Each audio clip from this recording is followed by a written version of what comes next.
여러분 안녕하십니까? MBN 종합뉴스입니다. 오늘 참 더웠습니다. 네, 서울을 비롯한 내륙 지역은 30도 안팎의 더위가 기승을 부렸습니다. 동해안은 20도 안팎으로 뭐 서늘했다고 하더라고요.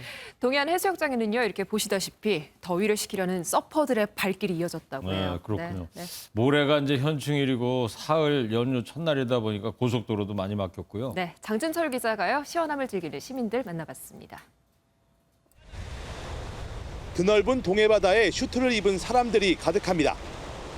파도가 밀려 들어오자 서퍼들이 보드 위로 올라서지만 금방 넘어지기도 합니다. 네, 막상 들어가서 움직이면은 땀도 나고 저는 춥지도 않습니다. 엄청 시원하고 상큼하고 좋습니다. 해변과 바다는 어린 아이들의 놀이터가 됐습니다. 아직 뼈가 시릴 정도로 차가운 바다지만 아이들은 시간 가는 줄 모릅니다. 내륙과 달리 강원 동해안에는 낮 최고 기온이 크게 오르지 못해 선선한 날씨를 보였는데 바닷가에는 이런 시원함을 즐기기 위한 사람들의 발길이 이어졌습니다. 때이른 무더위가 기승을 부린 도심에서 벗어나 관광객들은 시원한 동해안 공기를 만끽했습니다. 2년 만에 마스크를 벗고 온전히 바다를 즐기려고 한 걸음에 달려왔습니다. 서울이 더워서 여기까지 왔는데 날씨도 시원하고 근데 좀 생각보다 좀 춥긴 하네요. 근데 뭐 마스크도 안 써서 해방감도 좀 느끼고. 부산 해운대와 송정해수욕장이 가장 먼저 지난 2일 부분 개장한 데 이어 일부 지역들은 해수욕장 개장 시기를 앞당기는 방안을 검토하고 있습니다. 더위는 내일부터 잠시 물러납니다.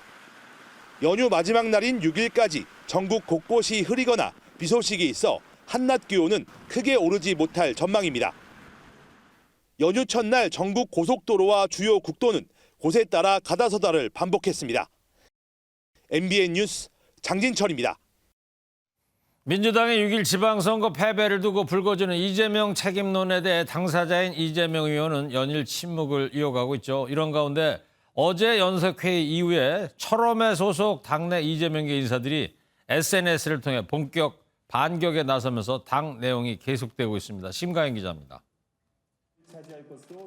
더불어민주당에서 터져나온 이재명 책임론에 이재명계가 발끈하고 나섰습니다.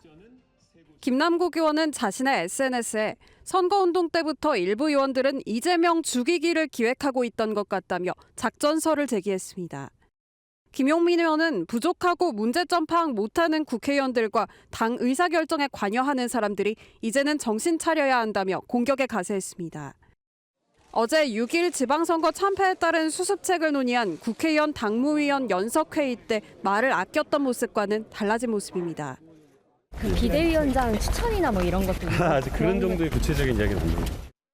정작 책임론의 당사자인 이재명 의원은 원내 입성 이틀째에도 침묵을 이어가고 있습니다. 지역구 일정이 많다는 이유로 연석회의에도 참석하지 않았습니다. 범친문계를 중심으로 이재명 책임론이 거세지자 일단 전면전을 자제하고 상황을 지켜보자는 의도로 풀이됩니다. 김남국, 김용민 의원 등 철험회 소속 강경 이재명계가 반격을 본격화하면서 당내 계파 갈등은 더 심해질 걸로 보입니다. MBN 뉴스 심가현입니다. 새 정부 출범 전 국회가 검수안박 법안을 의결할 때 김기현 국민의힘 의원은 의사 진행을 방해했다는 이유로 출석 정지 징계를 받았죠. 그런데 어제 헌법재판소가 해당 징계에 대한 효력 정지 가처분 신청을 받아들이자 국민의힘은 역공에 나섰습니다. 권성동 원내대표는 민주당의 비상식적인 힘에 제동이 걸렸다고 비판했습니다. 신재우 기자입니다. 국민의힘 김기현 의원은 더불어민주당의 검수안박 법안 단독 의결을 막기 위해 국회 법사위원장 자리에 앉았습니다. 더불어민주당은 출석 정지 30일 징계안을 발의했고 지난달 본회의에서 통과시켰습니다. 얼토당토하는 징계안, 이것을 처리하겠다. 민주당의 그 오만한 태도에 대해서 국민적 심판이 가해지지 않겠습니까? 김 의원은 국회의장을 상대로 징계 효력 정지 가처분 신청을 냈고 헌법재판소는 재판관 전원일치 의견으로 받아들였습니다. 국민의힘은 바로 반격에 나섰습니다. 권성동 원내대표는 징계 요건도 성립하지 않았던 비상식적 힘 자랑에 제동이 걸린 것이라고 지적했습니다. 당사자인 김기현 의원도 MBN과의 통화에서 민주당이 민생은 뒷전이고 정치 현안만 몰두하느라 감각을 잃어버린 것 같다며 날을 세웠습니다. 검수완박법을 안 된다고 막았다는 사이로 저 김건희를 징계하겠다는 그 오만한 발상 자체가 민주당의 패망을 보여주는 시그널이라고 생각합니다. 더불어민주당은 마치 무죄 판결이 난 것처럼 뻔뻔하다며 본안 소송에선 사실관계에 입각한 명확한 판결이 있기를 기대한다고 반박했습니다. MBN 뉴스 신재우입니다. 오늘의 정치권 이야기 알아보는 정치 톡톡하겠습니다. 정치부 우종환 기자입니다. 자, 먼저 현재 민주당의 계파 갈등 상황 어떻게 돌아가고 있습니까? 요약하자면 친문 대 친명의 구도로 흘러가고 있습니다. 네. 그 친문으로 분류되는 그룹은 당내 친문 중진 그룹과 이낙연계, 정세균계 등을 꼽을 수가 있겠고요. 반면 이재명 의원과 가까운 7인회나 철험회 같은 강성 의원들을 친명으로 분류해 볼 수 있습니다. 예, 저 표를 이렇게 하니까 금세 알아볼 수 있겠네요. 선거 직후에는 친문의 공세가 거세지 않았습니까? 네, 맞습니다. 이재명 책임론을 말하는 쪽이죠. 그 이낙연 전 대표는 책임자가 책임지지 않고 남 탓한다고, 또 정세균계 이원욱 의원은 상처뿐인 영광이라고 비꼬기도 했었죠. 또 홍영표, 전해철 등 차기 당권 주자로 거론되는 의원들을 필두로 이재명 의원이 당권 도전을 하면 안 된다는 압박도 이어지고 있습니다. 대통령 선거에 졌으면 적어도 몇 달 자숙하고 성찰하고 그러면서 이 선거의 의미를 존중해 줘야 돼요. 그런데 이번 지방선거에 졌어요. 근데 그걸 주도했던 두 분이 다시 또 당의 전면에 나선다? 그러면 민주당이 국민들한테 더 큰 심판을 받죠. 자, 이재명계 의원들, 친명계 의원들 반응은 어떻습니까, 지금? 어제 연석회의에서 이재명 의원을 향한 비판이 일방적으로 쏟아지면서 이 의원 측은 불쾌한 기색을 드러내기도 했었죠. 토론할 분위기가 토론을 하지. 같은 입장 얘기만 하니까 싸울 일이 없지. 철험회 소속 김남국 의원은 짜인 각본이다. 선거 때도 일부 의원들이 이재명 죽이기를 기획했다라고 주장했고요. 김용민 의원은 중도에 호소할 게 아니라 지지층 속으로 가야 한다라고 말했습니다. 지금 김남국 의원, 김용민 의원 입장은 오늘 나온 거예요? 네, 맞습니다. 또 원내에서는 이들이 소수지만 이른바 개딸 등으로 불리는 강성 지지층에 주로 호소하고 있는 모습인데요. 이들 지지층은 선거도 이재명 의원 덕분에 그나마 선방했던 거지 오히려 책임은 윤호중 박지현 비대위나 이낙연 전 의원 등에게 있다는 주장으로 이재명 의원을 옹호하는 여론을 만들고 있습니다. 네, 지금 우주환 기자가 개딸 이런 얘기도 했는데 요즘 뭐 개딸, 수박 이런 은어 비슷한 단어들이 자주 쓰이던데 이게 무슨 내용입니까? 이제 지금 보시는 게 민주당 정치인들이 한 말인데요. 네. 이 개딸 고맙잖아라든지 나보고 수박이라고 하더라. 이런 말들이 나오는 걸 보실 수 있죠. 그러니까요. 먼저 개딸은 자칭 이재명 의원을 지지하는 2030 여성들을 가리키는데 이 개혁의 딸이라는 의미를 품고 있다고 하고요. 개혁의 딸을 줄여서 개딸이라고 그런다. 예. 네, 또 수박은 모양 그대로 겉은 푸르지만 속은 붉은 것. 즉 겉은 민주당인데 속은 국민의힘과 같다는 비하적 표현으로 쓰입니다. 예. 이 개딸 같은 이재명 의원 지지층들이 주로 이낙연 전 대표 지지층 등을 비하할 때 수박이라는 단어를 많이 사용한다고 하는데 또 같은 의미로 똥파리라는 단어도 많이 쓰고 있다고 합니다. 그래요? 그러니까 수박과 똥파리가 이제 비슷한 은어다 이런 내용입니까 그러면? 네, 맞습니다. 알겠습니다. 자, 이번에는 국민의힘 얘기를 해보자고요. 선거에서는 이겼지만은 보면 당권 갈등 조짐이 있습니다. 이준석 대표가 이제 최재형 의원을 위원장으로 임명한 혁신위가 이제 출범을 했는데요. 네. 이 공천 시스템을 개혁한다고 한 것이 이제 여러 말을 낳고 있는 상황입니다. 개인 소위 말하는 뭐 찍어내리는 공천 이런 것들이 자리 잡을 수 없는 어떤 그 예측 가능한 시스템을 만들자. 뭐 이런 논의도 당연히 해야 되겠죠. 이 국회의원들에게 제일 민감한 공천을 선보겠다는 건 내년에 임기를 마칠 이 대표가 권력 확보에 나선 게 아니냐 이런 추측들이 나오고 있는 상황입니다. 네. 이준석 대표가 내년 언제까지죠? 예, 내년 6월까지가 임기입니다. 예. 자, 국민의힘도 당권을 노리는 주자들이 있을 텐데 반응이 어떻습니까 지금? 이제 이 대표의 혁신 방향이 당내 최대 계파로 떠오른 윤핵관을 겨냥했다는 해석이 많이 나오고 있습니다. 예. 이에 한 친윤계 재선 의원은 공천은 차기 당대표의 영역인 만큼 월권이라면서 불편한 기색을 드러냈습니다. 또 세력화에 시동을 걸고 있는 안철수계도 예의주시하고 있고요. 다만 이 대표 측은 30대 중반인 이 대표가 은퇴를 앞둔 윤핵관들을 굳이 들쑤시는 리스크를 감내할 이유가 없다면서 공천개혁이 특정 세력을 겨냥하는 건 아니라고 일축했습니다. 네. 이준석 대표 성상납 의혹 관련 소식도 짚어보자고요. 윤리위원회 날짜가 지금 뭐 잡혔습니까? 네, 국민의힘 관계자에 따르면 이번 달 말에 윤리위 회의에서 이준석 대표 징계 여부를 결정할 거라고 했는데요. 네. 이 대표는 떳떳하다면서 윤리위 공개 회의를 요구할 거라고 밝힌 바가 있습니다. 제가 진짜 뭐 그런 거에 대해서 떳떳하지 않고 이런 게 있으면은 소위 말하는 대로 강용석 후보 복당 받아주는 게 제일 편하죠, 저한테는.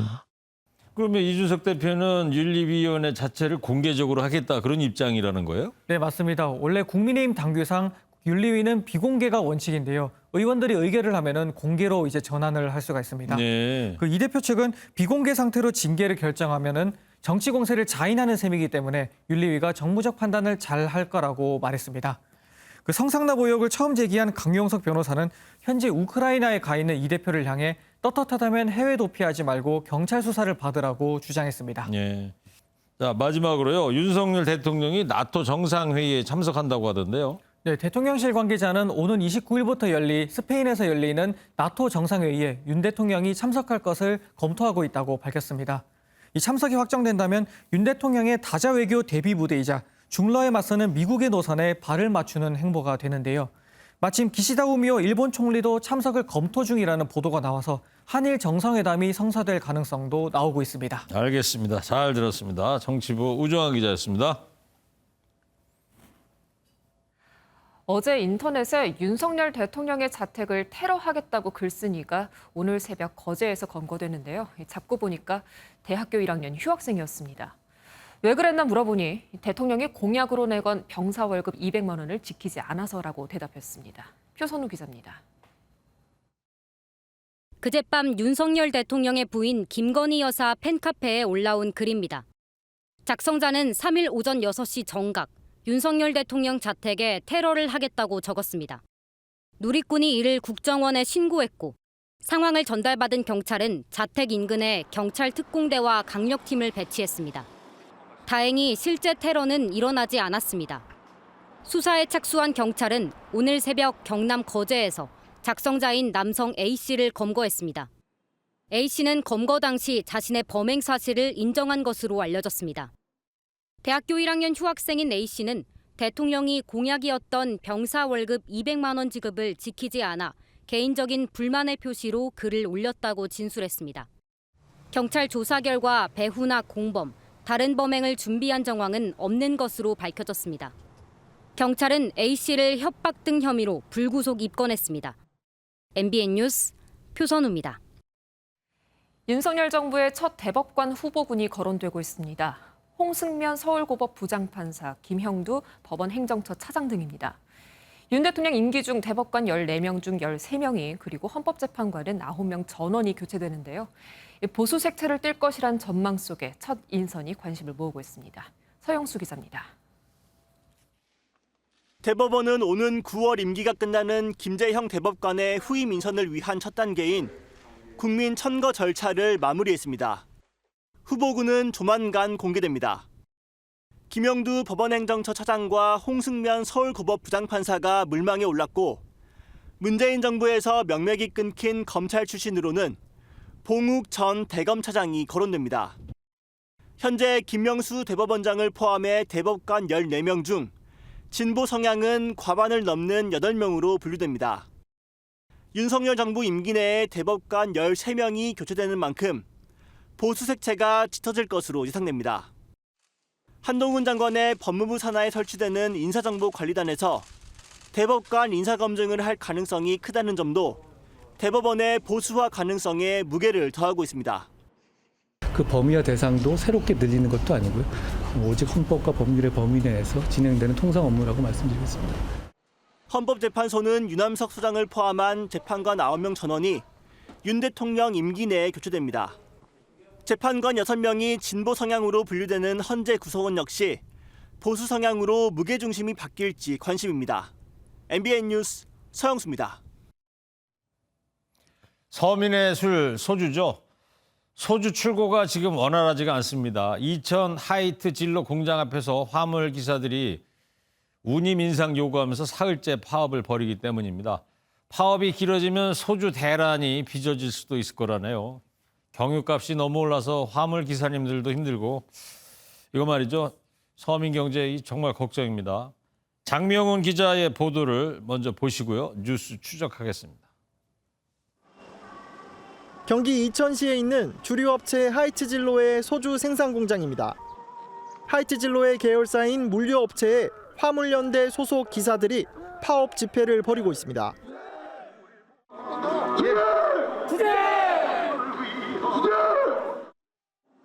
화물 기사들은 11톤 트럭 한 대가 왕복 50km가 넘는 물류센터에 소주를 실어 날라도 손에 쥐는 건 12만 원 정도라고 토로했습니다. 특히 다른 주류 업체보다 하이트 진료의 운임비가 20% 낮다며 인상을 주장했습니다. 현실에 맞지 않는 운송료를 주다 보니까 이 모든 차량들이 빚이 지고 있어요. 다른 업체들 비교해서 좀 어느 정도 운송료는 맞춰야 되지 않겠는가. 지난 3월부터 파업을 해왔지만 상황이 개선되지 않자 지난 2일부터 한때 다른 운송 차량의 짐 출입을 막고 노조원과 경찰 간의 몸싸움이 벌어지기도 했습니다. 공장에서 물류센터까지 운반할 차량이 멈춰서다 보니 소주 출고량은 약 40%나 줄었습니다. 위탁 운송업체 파업의 여파로 주류 도매상들이 이곳 공장까지 와서 직접 소주를 받아가고 있는 상황입니다. 하이트진로의 소주 시장 점유율이 65%인 점을 고려하면 전체 소주 시장의 25%가 덜 공급되고 있는 셈입니다. 출고의 안정성을 위해서 새로운 운송사를 지금 찾고 있는 중이에요. 지금 새로 계약하거나 이런 건 아니고. 양측의 입장차가 커 상황이 장기화될 조짐을 보이면서 행락철 소주 공급에도 차질이 빚어질 것으로 보입니다. MBN 뉴스 장명훈입니다.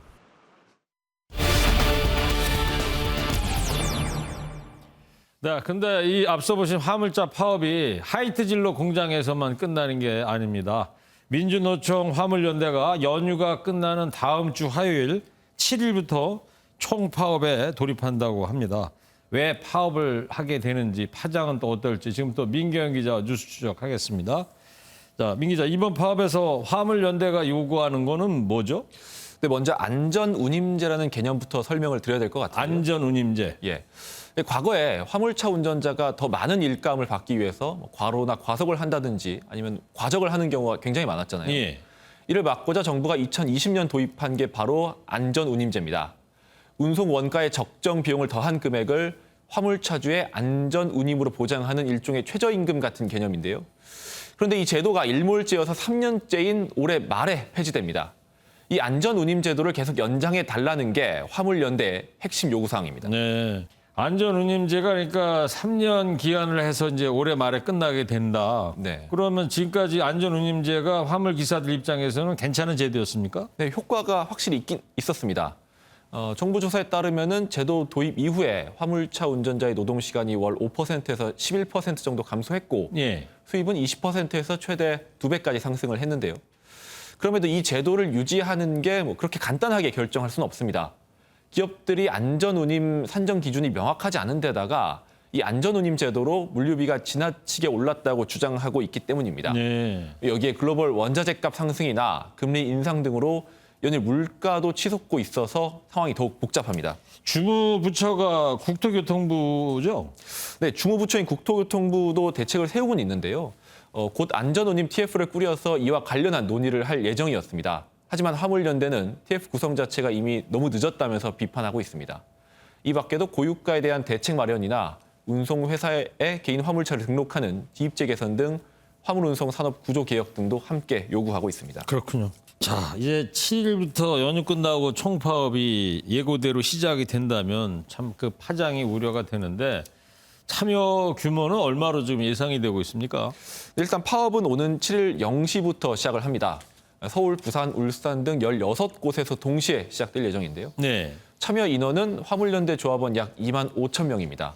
국내 사업용 화물차가 약 40만 대 정도니까 대략 전체 화물차의 6%가 참여한다고 보면 될 것 같습니다. 6%라고 하면 뭐 사실 많아 보이진 않는데요. 그렇기 때문에 파업 방식을 좀 눈여겨보셔야 합니다. 앞서 전해드린 하이트진로 파업과 유사하게 항구나 산업단지 출입구를 막아버린다든지 도로를 점거하는 방식으로 이루어질 가능성이 크기 때문입니다. 네. 그렇다면 뭐 적은 인원으로도 충분히 전국의 화물 물류를 마비시킬 수 있겠죠. 파업이 장기화될 경우 국내 생산이나 유통뿐만 아니라 해외 수출까지도 막힐 것이란 우려가 나옵니다. 한국경영자총협회, 전국경제인연합회 같은 경제 6단체는 그제 성명서를 통해서 화물연대가 국가 경제를 고려해 대승적인 차원에서 파업을 철회하고 대화로 상황을 해결하기 바란다고 밝혔습니다. 자, 이 피해를 최소화하려면 정부 대응이 중요할 것 같은데 어떤 대책들이 지금 나오고 있습니까? 일단 국토부는 무관용 원칙으로 대응을 하겠다고 밝혔습니다. 정부가 지속적으로 화물연대하고 소통하고 있었던 만큼 이번 파업의 정당성은 없었다는 입장인데요. 파업으로 인한 민형사상 책임을 묻는 것은 물론이고 차량을 이용해 교통이나 물류를 방해하는 경우 운전면허를 정지 또는 취소하고 화물 운송 종사 자격도 취소한다는 방침입니다. 또한 해수부, 국방부 등 관계부처와 함께 비상수송 대책을 시행할 예정이고 경찰 역시 점거가 예상되는 주요 지역에 미리 인원을 배치해 불법 행위를 막겠다는 계획입니다. 네, 그야말로 뭐 무관용 원칙으로 응대를 하겠다는 건데, 자, 새 정부가 들어선 지 딱 한 달 만에 대규모 파업이 열리는 셈입니다. 어떻게 볼 수 있을까요? 네, 친기업, 친시장 기조를 내세우는 윤석열 정부와 민주노총을 중심으로 하는 노동계의 첫 힘겨루기라고 볼 수 있겠습니다. 일각에서는 이번 파업을 어떻게 해결하느냐가 앞으로 5년간 정부와 노동계 사이의 관계를 정할 것이라는 시각도 나옵니다. 또 주무부처인 국토교통부가 차기 대권 주자로 분류되는 원희룡 장관이 이끌고 있는 상황인데요. 원 장관의 첫 번째 시험대라고도 볼 수 있겠습니다. 알겠습니다. 네, 여기까지 듣겠습니다. 민경 기자였습니다. 다음 소식입니다. 지난달 부산 동백항에서 40대 남매가 탄 차량이 바다로 추락해 여동생은 사망하고 친오빠만 탈출한 사건이 있었죠. 경찰이 보험금을 노린 것으로 보고 수사를 해왔는데요. 살인 혐의를 받던 친오빠가 어젯밤 숨진 채 발견됐습니다. 강세연 기자입니다. 부둣가에 서 있던 차량이 천천히 앞으로 가더니 순식간에 바다를 향해 떨어집니다. 지난달 3일 부산 동백항에서 40대 남매가 탄 차량이 바다에 빠졌습니다. 운전석엔 여동생이, 조수석엔 오빠가 타고 있었는데 오빠는 차량에서 빠져나왔지만 여동생은 숨진 채 발견됐습니다. 깊은 한 4m는 나와요. 꼭 빠져갖고 저 앞에까지 또 내려갔어. 해양경찰은 오빠가 뇌종양을 앓고 있던 여동생의 사망보험금 5억 원의 수령인을 자신으로 바꾼 사실을 발견하고 수사에 나섰습니다. 오빠는 여동생의 운전 미숙으로 차가 바다에 빠졌다고 주장했지만 CCTV에는 사고 전 조수석에 타고 내리는 등 범행을 준비한 듯한 모습이 찍혔습니다. 해경은 이런 정황을 근거로 살인 혐의로 구속영장을 신청했습니다. 영장 실질 심사에 나타나지 않았던 오빠는 어제 오후 7시쯤 경남 김해시의 한 농로에 세워진 차량에서 숨진 채 발견됐습니다. 해경 관계자는 오빠에 대해 공소권 없음으로 처리하겠다면서도 사건의 진상은 계속 파악하겠다고 밝혔습니다. 사람이 죽었다고 해가지고 사건 중지하고 그냥 공소권 처분하는 건 아니고 사실관계는 거의 확인해야죠. 해경은 범행을 도운 혐의를 받는 오빠의 동거인을 구속하고 수사를 이어갈 방침입니다. MBN 뉴스 강세현입니다. 대전의 한 아파트에서 벌어진 일인데요. 화재 신고를 받고 출동한 경찰이 집안에서 부탄가스 900통을 맞닥뜨렸습니다. 거주자 50대 남성이 2달 동안 흡입한 깡통 부탄가스였다고 하는데 해당 아파트 주민들은 정말이지 가슴 쓸어내릴 일이었습니다. 이외 주말 사건 사고 소식 함께 정리하겠습니다. 정치훈 기자입니다. 부탄가스통 900여 개가 상자에 차곡하게 넣어 있습니다. 판매용 같아 보이지만 한 50대 남성이 2달 동안 흡입한 겁니다. 아파트 화재 사건으로 출동했다가 집안에 모아둔 가스통이 딱 걸렸습니다. 라면 같은 것도 끓여 먹고 하려고 가스도 끊기고 그래서 거기다 썼지 자기는 안 마셨다는데 도시가스도 다 연결이 잘 돼 있고. 셀 수도 없이 많은 타이어가 쌓여 있고 그 위로 불길이 치솟고 있습니다. 경남 함양군의 한 폐타이어 재활용 공장 야적장에 불이 났습니다. 인명피해는 없지만 폐타이어 양이 많아 진화에 어려움을 겪었습니다. 생강을 저장하는 굴에 작업자 2명이 갇혔습니다. 입구는 사람 1명이 들어갈 정도지만 내부는 넓은 구조로 되어 있는데 30분 만에 무사히 구조됐습니다. 생강 도장해놓고 해가지고 좀 넓습니다. 엘리베이터 같이 이런 기계가 있는데 거기에 이제 고장나가지고. 어선 한 척이 예인선과 충돌해 위태롭게 떠 있습니다. 예인선과 부선을 연결하는 줄에 걸려 충돌 사고로 이어진 것으로 추정되는데 다행히 선원 5명이 예인선에 올라타 인명피해는 없었습니다. MBN 뉴스 정춘우입니다.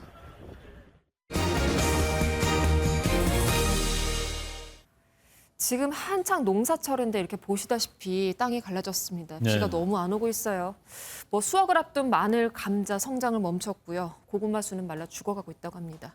폭염 일수는 16년 만에 4배 가까이로 급증했다고 하던데 이거 기후제라도 지내야 되나요? 어떻게 해야 됩니까? 강원도, 영월 그리고 경북 포항에서는 실제로 기후제를 지냈다고 합니다. 그래요? 정부는 가뭄 대책을 추진하겠다고 밝혔고요. 내일이 세계 환경의 날이라면서요? 그렇습니다.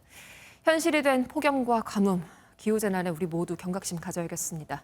조동욱 기자가 보도합니다. 경북 포항의 한 논밭입니다. 하천은 모두 말라 있고 물이 가득해야 할 논에는 흙만 가득합니다. 이웃한 밀양에선 1986년 이후 6월에 발생한 첫 산불로 축구장 1,060여 개 면적이 불탔습니다. 최근 잦은 산불과 남부지방에 덮친 가뭄의 원인은 바로 기후변화입니다. 최근 서울의 평균 온도는 40년 만에 10.8도에서 13도로 2.2도 상승했습니다. 폭염 일수는 16년 만에 4배 가까이 급증했고 비가 오지 않는 날은 더 많아져서 지난달 누적 강수량은 평년의 5.9%에 그쳤죠. 폭염과 가뭄이 이어지면서 들판과 산은 바짝 말라갔고 이로 인해 크고 작은 산불이 이어졌습니다. 울진 산불, 강원도 동해안 산불, 밀양 산불까지 올 들어 발생한 산불 건수는 이미 지난해의 2배에 달합니다.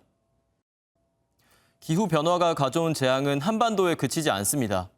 최근 5년간 지구는 기온 기록이 시작된 1880년 이후 가장 뜨거웠고 지난해는 142년 가운데 6번째로 가장 뜨거웠습니다.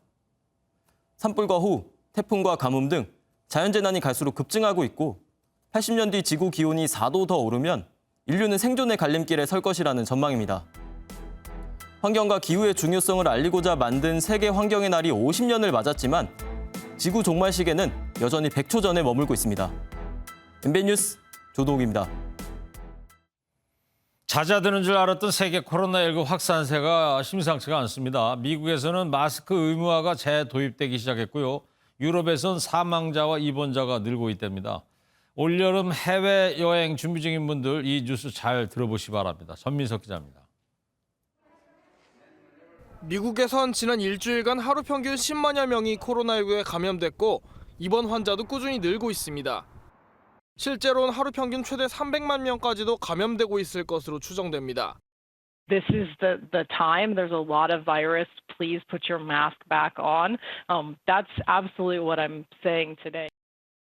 캘리포니아주 엘러미다 카운티에선 넉 달 만에 실내 마스크 의무 착용 규정이 부활했습니다. 기존 감염자나 백신 접종자도 안심할 수는 없는 상황입니다. Coronaviruses historically do not give lasting immunity, and that's the reason why with the common cold coronaviruses we can get infected maybe a couple times a year.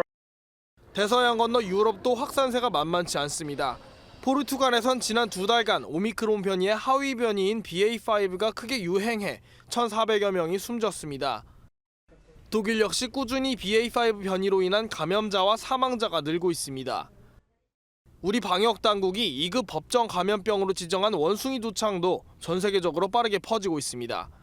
이미 30개국에서 650여 건이 확인됐는데 캐나다는 불과 2주 만에 5건에서 77건으로 늘었습니다. 최근 입출국 방역 규제가 대폭 완화되면서 폭증한 해외여행 수요가 올여름 코로나19 재유행 등 감염병 확산 여부의 변수가 될 전망입니다. MBN 뉴스 전민석입니다. 북한이 최근 세계보건기구 WHO에 코로나19 변이 바이러스에 대해 문의하고 코로나 관련 정보를 전달받은 것으로 전해졌습니다.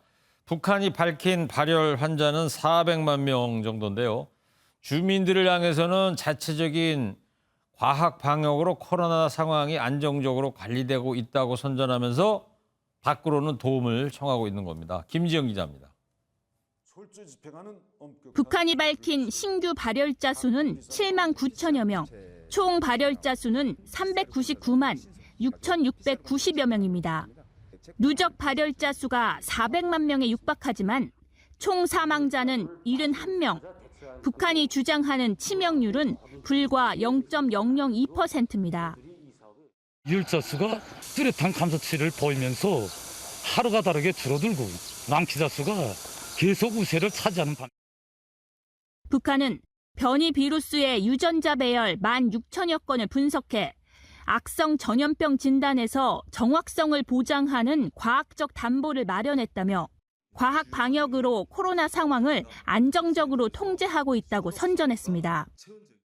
북한 당국의 표면적인 완화는 사회적인 불만이나 민심 이반을 우려한 조치로 보여지고요. 실제 북한은 내부적으론 연일 자체 방역 성과를 선전하고 있지만 외부에는 도움을 요청하고 있습니다. 세계보건기구 WHO는 북한 보건성이 코로나19 변이 바이러스 특성을 문의해 답을 했다며 북한의 요청으로 코로나 진단과 조치 등과 관련한 교육 콘텐츠를 공유했다면서 북한의 검사 역량에 우려를 나타냈습니다. 북한 당국은 북중 접경지인 중국 단둥에 있는 노동자와 무역 일꾼에게 의약품 모금 지시까지 내린 것으로 알려졌습니다. MBN 뉴스 김지영입니다. 미국이 러시아의 우크라이나 침공 100일째를 맞아 푸틴 러시아 대통령에게 전쟁을 끝낼 것을 촉구했습니다. 젤렌스키 우크라이나 대통령도 수도 키이우에서 촬영한 영상을 공개하고 전쟁 승리를 자신했습니다. 워싱턴에서 최중락 특파원입니다. 토니 블링컨 미 국무장관은 러시아의 우크라이나 침공 100일째를 맞아 성명을 발표했습니다. 먼저 푸틴 대통령을 향해 전쟁이 가져온 모든 고통과 격변을 즉각 끝내야 한다고 촉구했습니다. 러시아 시민을 향해서는 매우 존중하고 적이 아니라며 전쟁이 아닌 더 나은 미래를 누릴 자격이 있다고 말했습니다. 러시아와 100일째 싸우는 우크라이나 국민에게는 승리할 것이고 전쟁이 끝나면 재건하도록 도울 것이라고도 약속했습니다. 젤렌스키 우크라이나 대통령도 전쟁 100일째를 맞아 대통령실 청사 밖에서 촬영한 영상을 공개했습니다. Лідер фракції тут, голова Офісу президента тут, прем'єр-міністр України Шмигаль тут, Подоляк тут, президент тут. 전쟁 이후 계속해서 수도 키이우에 남아있고 국민과 함께 싸우고 있다는 것을 보여주기 위한 영상으로 풀이됩니다. Захищаємо Україну вже 100 днів. Перемога за нами. Слава Україні! героям слава. 지난 2월 24일 우크라이나에 대한 전면 침공을 감행한 러시아는 우크라이나의 큰 저항에 부딪혀 현재 동부 돈바스와 남부 해안 지역에 공세를 집중하고 있습니다. 러시아가 ICBM 실험 발사에 나서고 미국도 우크라이나 전쟁에 점점 직접적으로 참여하는 분위기여서 미러 신냉전 충돌 위기가 점점 고조되고 있습니다. 워싱턴에서 MBN 뉴스 최중락입니다. 국내 휘발유와 경유 가격이 4주 연속 상승했습니다. 한국석유공사에 따르면 6월 첫째 주 전국 주유소의 휘발유 평균 가격은 리터당 2,013원, 경유는 2,008원을 기록했습니다. 휘발유와 경유 가격 모두 4주 연속 상승세를 나타낸 것은 중국 상하이 봉쇄 조치 완화, 그리고 유럽연합의 러시아 제재안 승인 등의 영향을 받은 것으로 분석됩니다. 주말이자 연휴의 시작인 오늘 하늘빛은 흐렸지만 낮 기온 30도 안팎으로 한여름 더위는 여전했죠. 내일부터는 비가 내리며 기온이 내림세를 보이겠는데요. 내일 서울은 한낮에 27도로 평년 수준과 비슷하겠고 현충일인 모레는 21도 안팎까지 떨어지면서 서늘하게도 느껴지겠습니다. 이번 비는 산불의 위험으로부터 벗어나게 해줄, 그리고 가뭄을 해소시켜줄 단비라고 하죠. 먼저 오늘 밤부터 비가 시작되는 제주와 남부에는 저기압의 영향으로 돌풍과 벼락이 동반한 요란한 비구름이 지날 텐데요. 내일 새벽에 시간당 30mm 안팎의 강한 비가 집중될 것으로 보여 주의가 필요하겠습니다. 또 동풍의 영향을 받는 동해안 벨트에는 내일부터 글피까지 길게 비가 이어질 것으로 보이고요. 중부지방과 경북 내륙에는 현충일 새벽부터 오후까지 짧은 시간 동안 요란하게 비가 내리겠습니다. 예상 강수량 살펴보시면 강원 영동 지역에는 50에서 100mm, 또 경북 동해안과 제주에는 30에서 80mm, 제주 산지에는 100mm가 넘겠습니다. 이번 연휴 동안에는 비바람에 견딜 만한 우산 꼭 챙기셔야겠습니다. 중부지방 수도권을 중심으로 오늘 공기가 탁했죠. 내일은 비의 영향으로 쾌청한 하늘 드러나겠습니다. 남부지방은 해상과 해안가에 물결이 높게 일 것으로 보여 안전사고에 특히 주의하셔야겠습니다. 동해안 지역 한낮에는 20도 안팎에 그치면서요. 평년 수준을 밑돌겠습니다. 연휴가 끝난 이후 기온은 점차 오름세를 보일 전망입니다. 지금까지 날씨였습니다. 오늘 영상 속으로 전해드릴 곳은요. 장송 황룡강의 꽃길 축제 현장입니다. 전범수 기자가 취재했습니다. 영상 취재 기자가 이번 주도 아주 예쁜 모습 담느라 애썼네요. 조금 더 보시면요. 빨간 양귀비 꽃밭이 나오거든요. 그래요? 네, 함께 보시면서 행복한 주말 저녁 보내시기 바랍니다. 시청해주신 여러분 고맙습니다.